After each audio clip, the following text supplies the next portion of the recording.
Hello and welcome to the Study in the UK 10 British Phrases That You Need to Know session on College Week Live's International Day. I want to do a quick kind of show of hands in a sense to see if everyone can hear me all right, just to make sure. So if you can hear me, could you just put the number 1 in the chat window? That would be fantastic, and then we'll get the presentation started.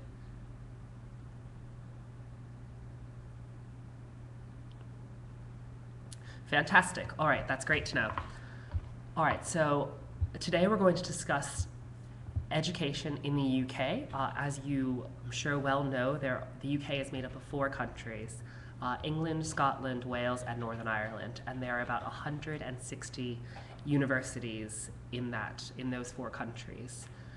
So what we're going to do is go through 10 British phrases you really need to know while studying in the UK, whether it be for you, if you're a student, if you're a parent for your children and you happen to be visiting them, or if you are a college counselor and want to share this information with your students.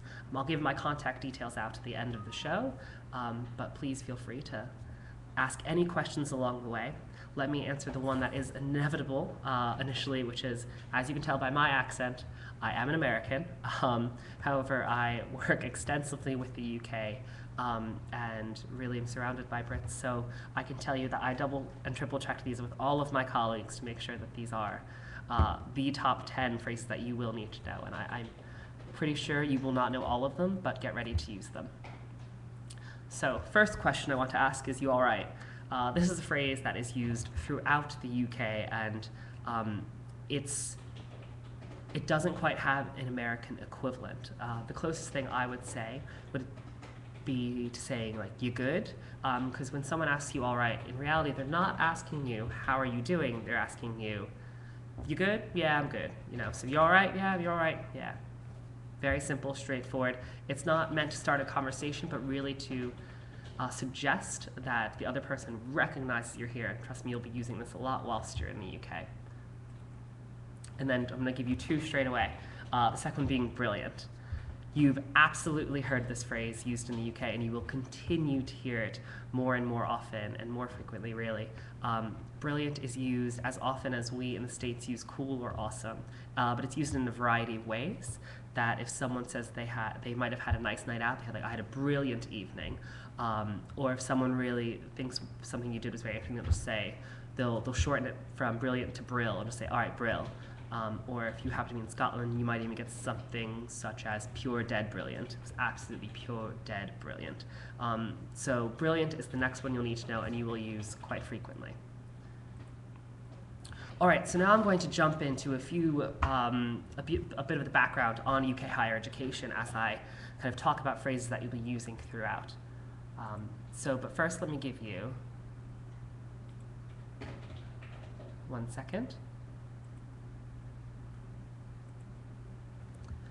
We're just waiting for the slide to advance. All right, there we have it.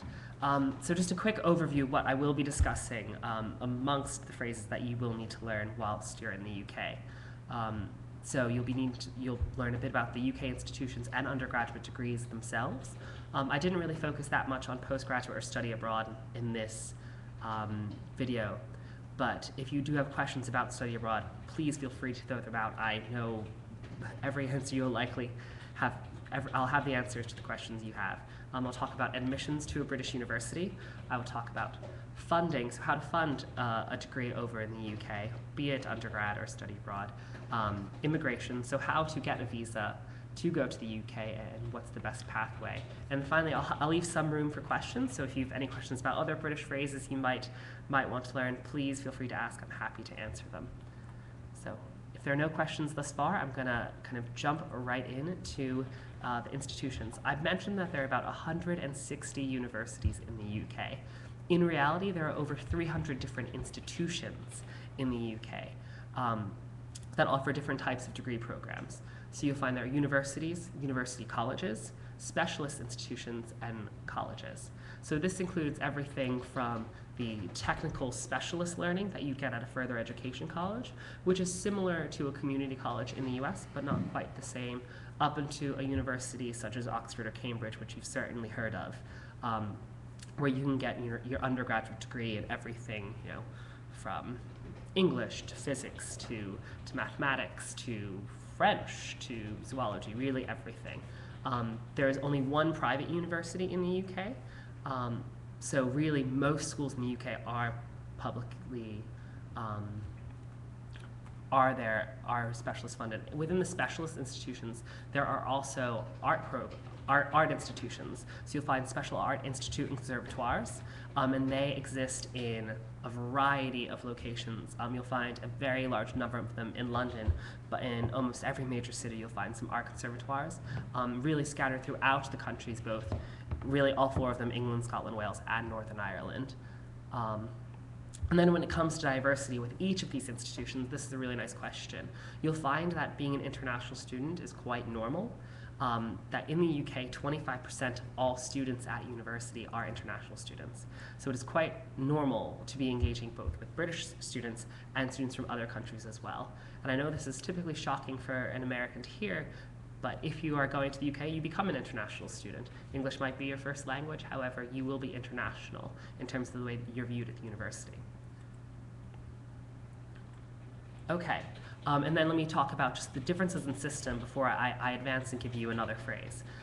So the university systems are set up differently in the UK depending on the country, because the primary and secondary education system is different. So in England, Wales, and Northern Ireland, it's 13 years from first grade through high school, which is called A-levels. So 13 years, and then you have a 3-year degree, when in the US it's 12 plus 4. So Scotland is actually a lot more similar to the US in terms of its university education, in that it is a 4-year degree.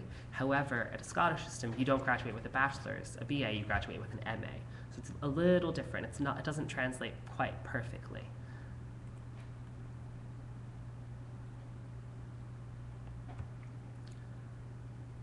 Okay, let's advance to the next phrase to keep on going. So I've already said, for those of you who've just joined us, you all right, which is just to go over for everyone, is a quick British phrase of really just saying, you good, you all right, like is basically, hope you're having a nice day, but very quick and to the point, and no real feedback needed. Brilliant, which I will probably say a lot during this presentation, I apologize, which is a way of just saying that's cool or awesome. The next one, which I think many of you will not know, is I'm chuffed, which is I'm absolutely chuffed to be here. You can be chuffed to bits. Really, it means you're very pleased or excited. So I'm absolutely chuffed that you've joined me today, and I'm happy to answer your questions throughout. So if you have any questions about them, let me know. We did just have a question come in that I think is actually very, very good, which is, being from the US, how did you choose university without knowledge except things that the site told you?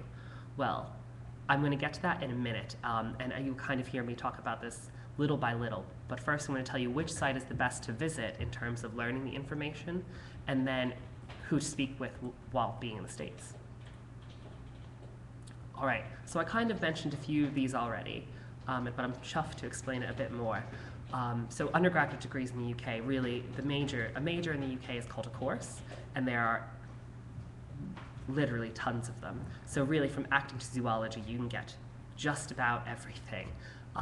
So the different courses are available. The programs are highly specialized. So every program is an honors program, which is slightly different than the States. So they are very specialized and very focused. In the 3-year degree, you won't be taking, if you're studying English, for instance, you won't be taking math on the side and a science. You'll be doing purely English. It's all about independent scholarship, critical thinking skills, and subject expertise. Kind of like I was saying, you are going to focus on your specific course or major.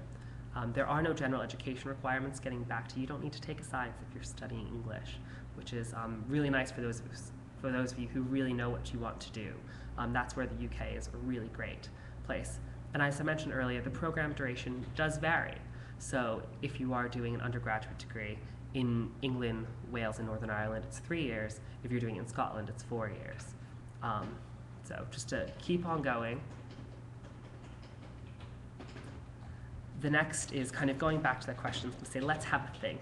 Where in the US, we'd say, let's think about it.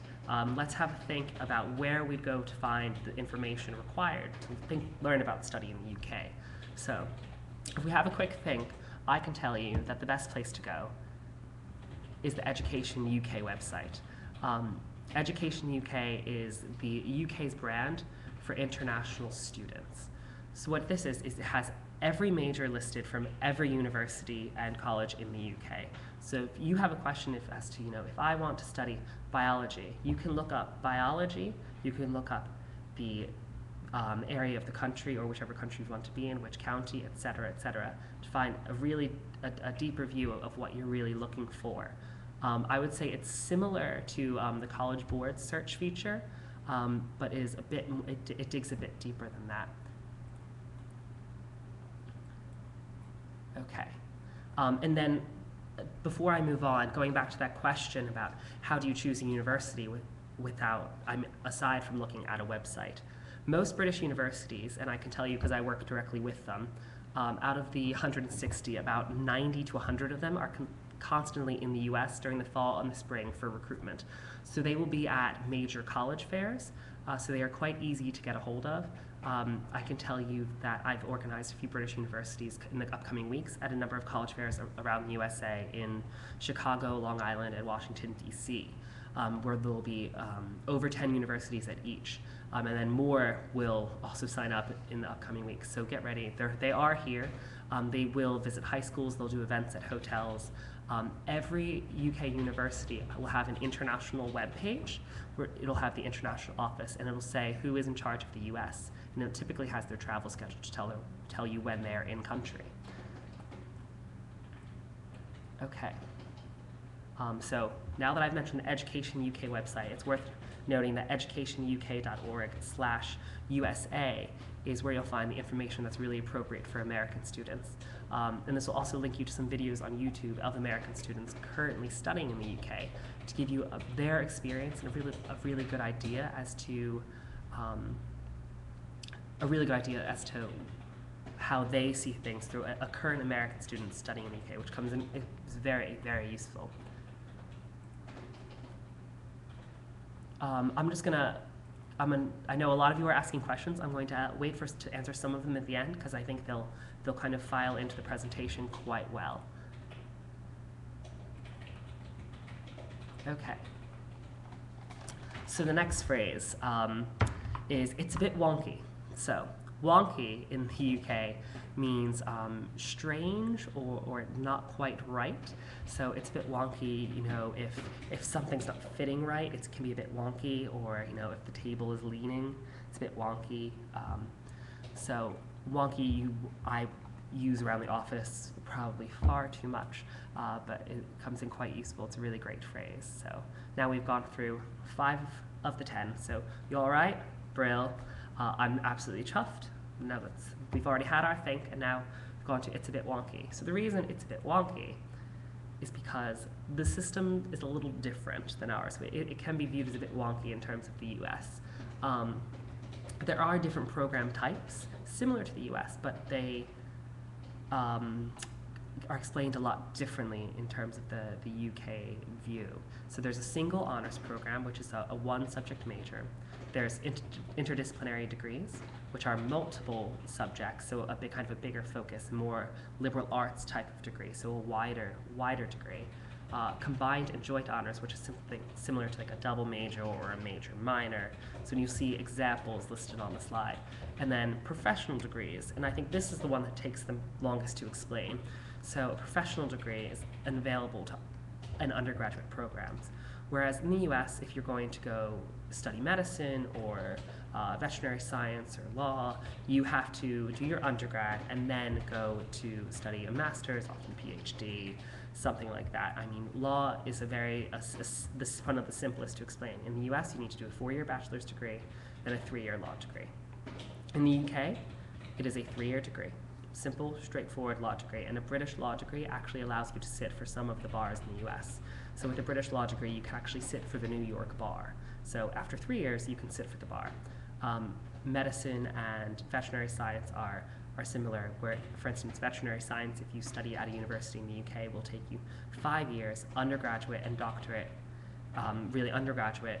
At the undergraduate level, you will be able to sit for all of the proper exams in the US to actually be a vet. So as opposed to becoming a vet at 26, 27, you can be a vet by the time you're 23. So really knock some years off and can save you quite a bit of money. And just to explain a little bit of what these programs mean, I know I've spoken a bit about the difference in the length of a degree. This is the example is a single honors history degree.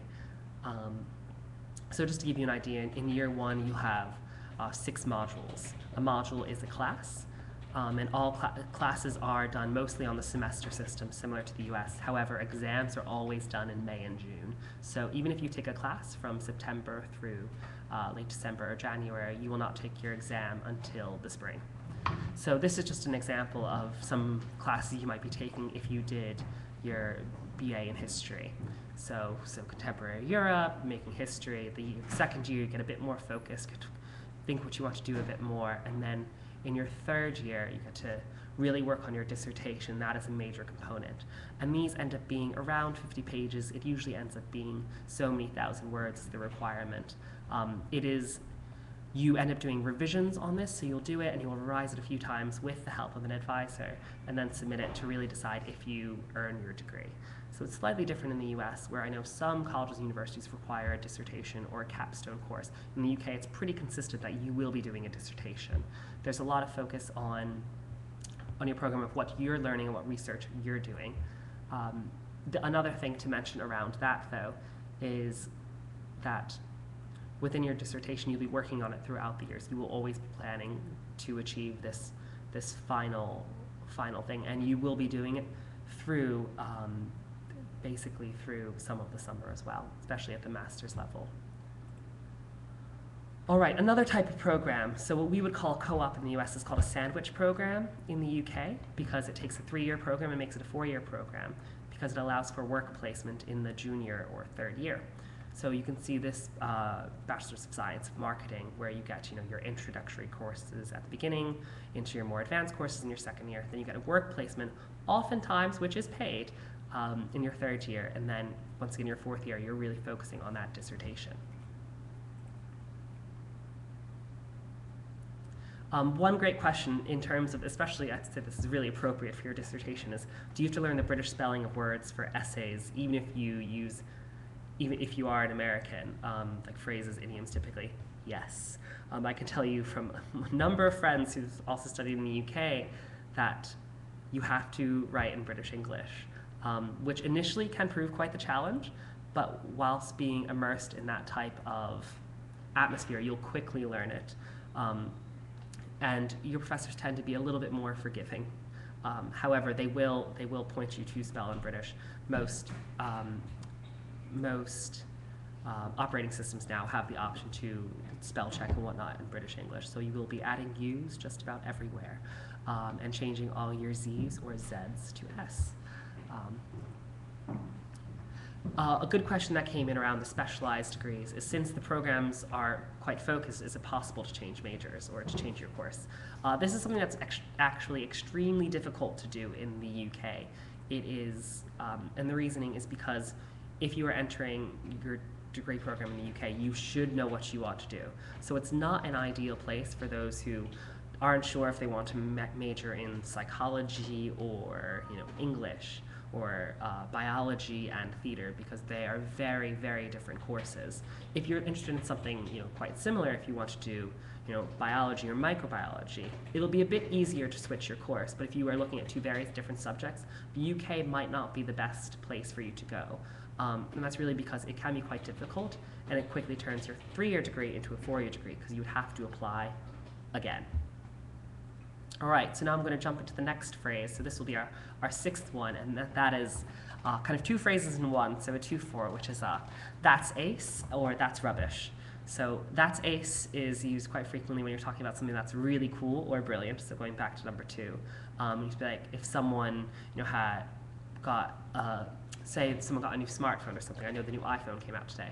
So if you saw it, you'd be like, oh, that's ace. It's really quite good. So that's ace is what you'll find people say quite often. And then if someone doesn't like something, just say that's rubbish. Where we would say, some other choice phrases, I'm sure, rubbish as opposed to saying trash is the way to go. So we would always say, oh, that's absolute rubbish, when you're just really unhappy with something suggest, or if like someone has an idea for the night and you don't like it, oh, that's rubbish. So the reason I bring this up is because there are a lot of different clubs and societies in the UK. So there's a lot to do beyond your actual coursework. And that I've listed a number of opportunities on the page. So residential reps, program reps, there's student union, athletic union, there's loads of societies and clubs, as well as student volunteers. So with that, the reason I have chosen that phrase, that's ACE, is you can really choose something that is quite interesting for you. So it'll allow you to do what you're interested in really studying outside of the classroom. So if you are interested in, rowing, you can join a crew club because you quite like it. But there's also a lot of opportunities for work and employability.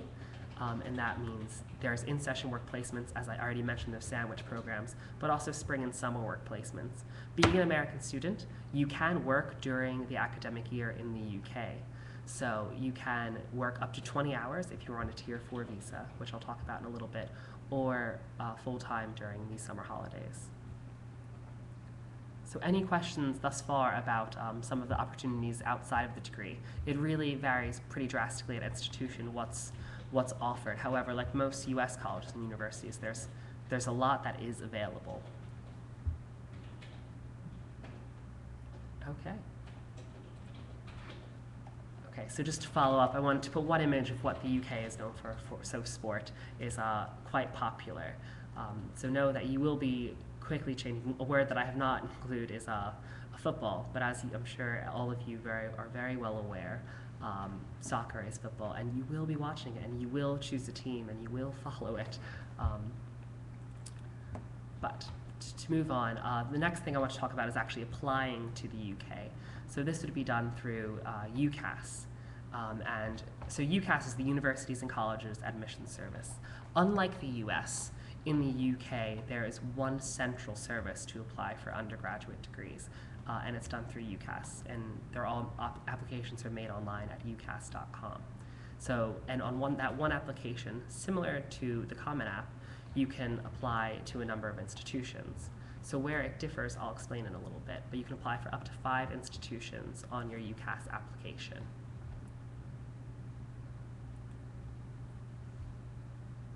So just to talk about when to apply, because for those of you who are seniors in high school, that now is the time to start thinking about applying, or depending on the institution you are interested in, to really start your application.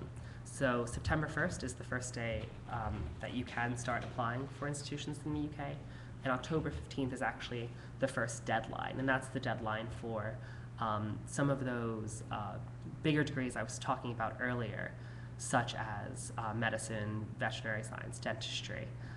Those you actually have to apply for sooner because they are extremely difficult degrees to get into, and there are only so many spaces available. This is also the deadline for Oxford or Cambridge. You cannot apply to both Oxford and Cambridge. You have to choose one and run with it. And with this, although you're applying early, you can also apply for another 4 institutions. And with medicine, veterinary, and dentistry, you could apply for 4 institutions in those degrees, but your 5th institution, you actually have to choose a different degree, so kind of a safety choice, so a safety major in a sense. All of the other degrees are due by January 15th. That's when the UCAS actually suggests. There is no official deadline, but you're most likely to get into a degree program if you apply by then. March 24th, because of auditions and whatnot, is typical, and portfolios is typical for art and design courses, but once again, each major at each institution differs. And all those applications that come after June 30th are held for clearing. Clearing is the UK's kind of way to find a university last minute.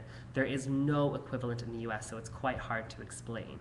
However, if you get to this point, the university you're interested in going to will be quite helpful in explaining it, as will their website. But it's hard to explain without having someone walking you through the thing step by step. Okay, so we're on to our 7th place, and this is one that we joke around a lot about in the office, and I'm sure you'll learn to use, but it's don't have a strop. So now that I've kind of told you about how to apply, it's quite scary, I know. I want to tell you, just don't have a strop, don't sulk, don't be miserable about it, it's going to be okay. Once again, it can be a bit wonky, this application process, in terms of the way how we view it, but don't have a strop about it, or don't be stroppy. With it, this application process, you will learn it actually is quite simple at the end of the day. It just takes a little bit of getting used to. So once again, having a strop is being a bit sulky or miserable. It's something that children can be quite stroppy when they're unhappy or need a nap, but it doesn't mean that it's not used for people older than that. So just to talk a little bit more about that UCAS application, there are 6 sections to complete, really 5 if you are an American student or really not UK or EU, which is your personal details, which you'd find on any college or university application, your choices, so like I said, those 5 choices in institution, your education, so this is your background, so your high school, where you went, where it's located, all of that. Employment, so if you've had jobs, to talk about which jobs you've had, and then your personal statement. What your personal statement is different than that of a personal statement in the US. Where the personal statement in the US, you write about how you were so involved in all these clubs and activities, and you're a great fit for this institution, because most institutions have a very specific personal statement to them. The personal statement in the UK applies to every institution you're applying to. So really what the focus is about your course that you are interested in. So what you want to do is really focus on why you want to study microbiology. I want to study microbiology because I did a shadowing experience at this lab and I was very interested in that, and this professor whose books I've been reading for so many years have really inspired me to do this, this, and that. Taking AP biology has led me to do this. You want the personal statement to be very academically driven with some exterior parts coming in that are relevant. So don't, if you basically, you don't want it to just be about, I took biology and then AP biology. If you happen to do that experience I mentioned at a lab, you want to mention it. Don't focus on it entirely. Focus on why you're interested in the degree itself. This is a very difficult process. However, you'll find stuff on the Education UK website, how to write one, as well as on the UCAS website. It is, once you have a better idea, and it will take a few practices, you will write a really brilliant personal statement. Lastly, a reference is required. Similar to the US, a reference is quite normal for a UCAS application. This is typically done by your college counselor, but say you are applying, once again, we use biology or microbiology as an example, to microbio, you might want to have your teacher from high school to actually write that for you.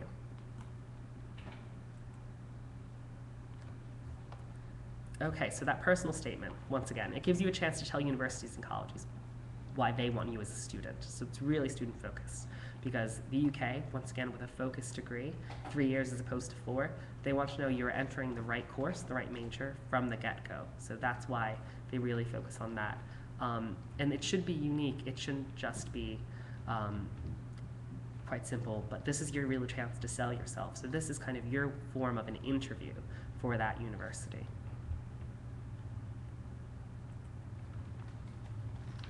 All right, lastly, I swear I'm almost done with the application process, is decision making. So institutions, after they read your application, they'll make one of 3 decisions. An admissions tutor will do this: an unconditional offer, a conditional offer, or an unsuccessful. So an unconditional offer, it means regardless of your grades, of your future grades, the end of your senior year, you have been accepted, so congratulations, it's a really big deal. A conditional offer, they'll say, all right, we see that you're taking AP History and AP English. Well, we want to see your grades from there, and if you get at least 3s in both of those APs, you will be accepted. It's very obvious what they're saying, so it is very clear. If you make those grades, they will accept you. And they might say that if you're taking maybe not all APs, something like that, but English 4 and a few other classes, they'll say if you get an A in that class, you're in. So very clear, very straightforward. Really, it's very hard to be confused with it. And then unsuccessful means, unfortunately, you are not accepted to that institution. So once the final decision has been received from your institution, you are eligible, you have a maximum of 2 offers to be held. So they basically pick and choose kind of a way of giving you an offer. So you get to choose, if you have that unconditional offer, and you list your applications on the UCAS website. So if your number one accepts you, that's where you will be going. So then you have the option, really, if when you respond, of doing a firm acceptance, which is basically, that's your first choice, you are attending that institution. Your insurance acceptance, so it's an optional, it's backup. So after you submit those two, like, all right, I want to go to this institution, but I'm thinking about going to this institution. This is really important when you're doing conditional offers.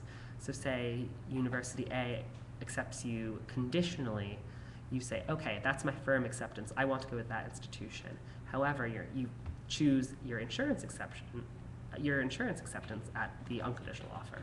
So to really get you to kind of be safe. Or if you don't like the institution anymore, you can just decline the offer altogether. So once again, you can only hold up max 2 institutions. If you guys have questions about this, I'm happy to explain. It gets quite confusing. All right, we're on to our next phrase, and I'm sure you're quite happy about this one, but I'm absolutely gutted. And what this means is you're actually quite sad or disappointed. I'm gutted to be leaving you quite soon, so we only have a few more slides left. So I am absolutely gutted to be leaving you. And you'd be using this, I would say, really when you're coming back to the US from the UK, when you're leaving somewhere for the summer or for the end of your degree. You'd be absolutely gutted to leave them because you'll have a brilliant time. So just going back into admissions, things that you'll probably need. Advanced placement or IB programs are preferred in terms of the UK. So if you have the option of taking AP classes in high school, please do. Dual enrollment or internal honors programs. So if you have honors programs at your high school, are looked upon very positively. SATs and ACTs are not required, but they are considered. So institutions will have a look at them, and it will help them make a decision on your application. But lastly, the major requirement is your high school diploma. You will need your high school diploma to enter a UK degree program. And getting back to the academic reference, this isn't really as big of a deal. This is something your college counselor really would be doing, but they'll want to talk about how great a student you are, about some of the school information, particularly on the curriculum offered. So if you don't have AP classes at your high school, but you've done absolutely fantastically in your honors classes, they'll want to mention that. And they'll also give an idea of where the results fall, if a lot of students get A's in your high school or if the average is a C grade. And then lastly, they'll give grade predictions. So they'll say what they think you'll be getting by the end of the year. So to help that institution make that decision, that offer for you.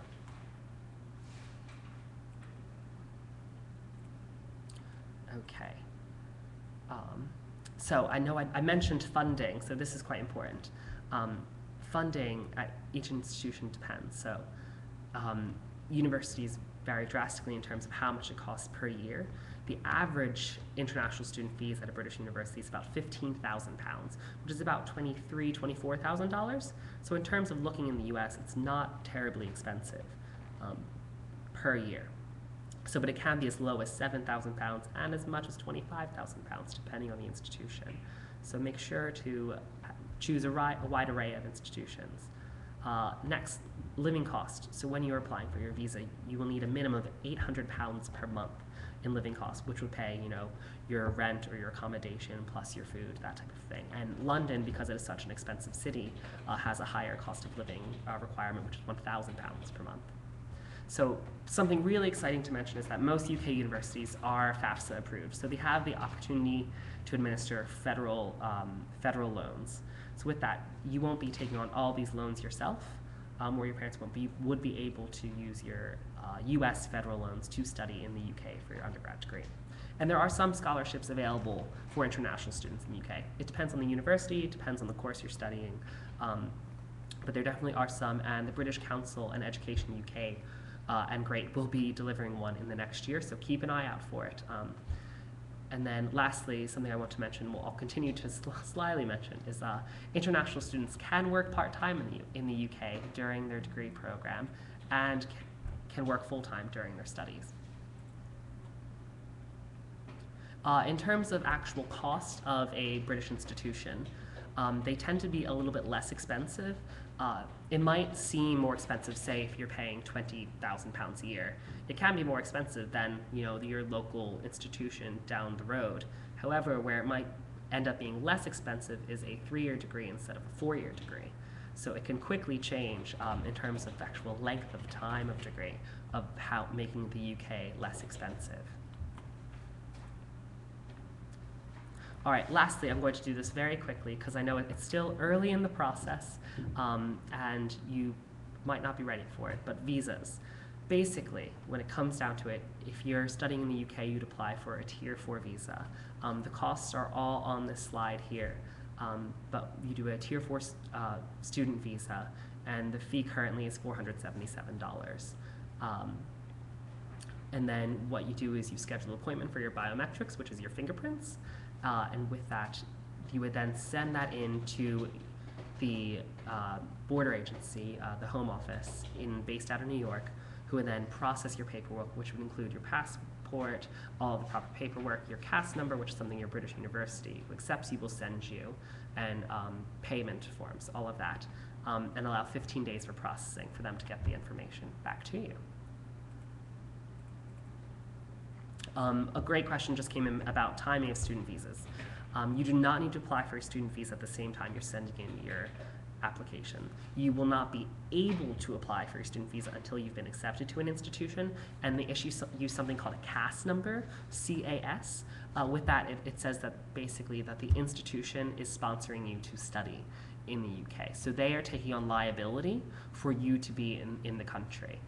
So they will send you a CAS number, which is about a 10-digit number, which puts you in the system to have your visa issued. So really, you won't be, and you cannot apply for your visa until 2 months before your actual start date in the UK. So even if you get, a firm offer in May, you won't be able to apply for your visa until July. So there is it is a slower process than that, but the visa they do process them quite quickly in the US. So I mentioned these already, but the required application documents are a valid passport, a copy of your online application form, passport-size photographs so they can issue their visa, the actual points-based paperwork required, so that form there, and then your CAS number that I mentioned, your Certificate of Acceptance for Studies. All right.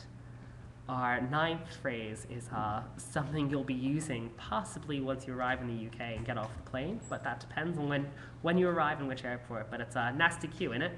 So as you probably know, a queue is a line in the US. You stand in queue, not on queue or in line, online. You stand in queue. And in it is actually quite a London phrase, is when you're saying like, isn't it, you just say in it. Used quite common, and you'll probably use it more than you realize. It's a brilliant phrase to know. So nasty queue, innit? Lastly, I want to come up, offer you the opportunity to ask any questions that might not have been answered. Sorry if I didn't get to all of them. There've been a good number of them coming in, which is great. But just as I mentioned, for contact information, educationuk.org is the website to go to for loads of information on the UK, everything to talk about your undergraduate degree moving onward in the UK. So undergrad, study abroad, master's degrees, doctorate degrees if you're getting to that point. And then there's my information as well. So I'm the education officer at British Council USA, based in Washington, and you see my email right there. One question just came up about the last phrase, which was, what's the real definition of nasty queue in it? Really, all it's saying is long line, isn't it? But wouldn't quite say it like that in the UK. Just nasty queue in it. So very simple, just a little bit more London in a sense. All right, so the final phrase is a kind of 2-in-1, which is cheers, which you'll find you'll be using quite frequently. It is the UK's kind of replacement for thank you and goodbye. So you just say cheers as you are walking out of shop after you buy something. You'd of course say it just like we do in the US if you are cheersing someone for a drink, but it's kind of one of those cheers as you walk out of a shop, or you run into a friend, or if you are just thanking someone kindly on the phone, if they answer a quick question, all right, cheers, and you hang up. And ta is one that is getting to be a little bit dated, but is still used depending on who it's which is depending on who's saying it. And ta, what that really means is goodbye or thanks, kind of like ta-ta, but it's seen, originally it started off as just a shorter way of saying thanks. So it'd be like, cheers, ta, it's like, thanks, goodbye. Quite simple. So I'd like to say cheers and ta to all of you. I appreciate it. I really have loved your questions, and I hope I've taught you a few phrases about that you will use in the UK. So I'm just going to run through them once more. So you all right? Brilliant. I'm absolutely chuffed. Got to have a quick think. It can be a bit wonky. That's ace. Don't have a strop. I'm absolutely gutted. Nasty Q in it, and cheers. All right. Well, I really appreciate it, everyone. I'm just going to leave you with a sign that just tells you that that is, in fact, Great Britain. So if you have any questions, please feel free to get in touch. Make sure to join us, myself, as well as about 25, 30 British universities in November to ask all of your major questions about the UK. We'll be there on November 6th, all day, answering any question you could possibly have about the UK. My email, once more, is joseph.kirk@britishcouncil.org. Let me click on the slide real quick. So just right there. So if you have any questions, feel free to reach out, and I'm happy to answer them. All right, well, I really do appreciate it, and please check out educationuk.org.usa. Thanks.